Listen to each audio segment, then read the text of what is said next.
এক লোক হসপিটালের বিছানায় শুয়ে তার জীবনের শেষ প্রহর গুনছে, এদিকে তার পরিবারের লোকজন আর হসপিটালের একজন নার্স তার বিছানার পাশে দাঁড়িয়ে আছে। এমত অবস্থায় মৃত্যু শয্যায় শুয়ে থাকা ওই ব্যক্তি তার বড় ছেলেকে কাছে ডেকে বলল, বাবা, ঢাকার গুলশানের আলিশান 10টা বাড়ি আমি তোমাকে দিয়ে গেলাম। এরপর তার একমাত্র মেয়েকে কাছে ডেকে বলল, মারে, বনানীর 5টা ডুপ্লেক্স বাড়ি আমি তোমাকে দিলাম। এরপর ছোট ছেলেকে বলল, বাবা, তুমি সবার চাইতে ছোট আর সবার চাইতে আমি তোমাকে বেশি ভালোবাসি, এজন্য বসুন্ধরা সিটি কমপ্লেক্সের ওই 15টা দোকান আমি তোমার নামে করে দিলাম। অবশেষে তার স্ত্রীকে বললেন, আমি দুনিয়া থেকে চলে যাওয়ার পর টাকা পয়সার জন্য যাতে কারো কালো মুখ দেখতে না হয়, এজন্য এলিফ্যান্ট রোডের 12টা ফ্ল্যাট আমি তোমাকে দিয়ে গেলাম। পাশে দাঁড়িয়ে থাকা নার্স লোকটার স্ত্রীকে বলল, আহারে, আপনি কতই না ভাগ্যবতী মহিলা, এত ধনী একজন স্বামী পেয়েছেন।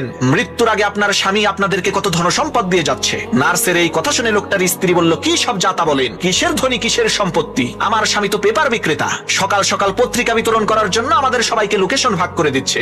লোকটার স্ত্রীর এই কথা শুনে ওই নার্স আজও পর্যন্ত কোমায় আছে।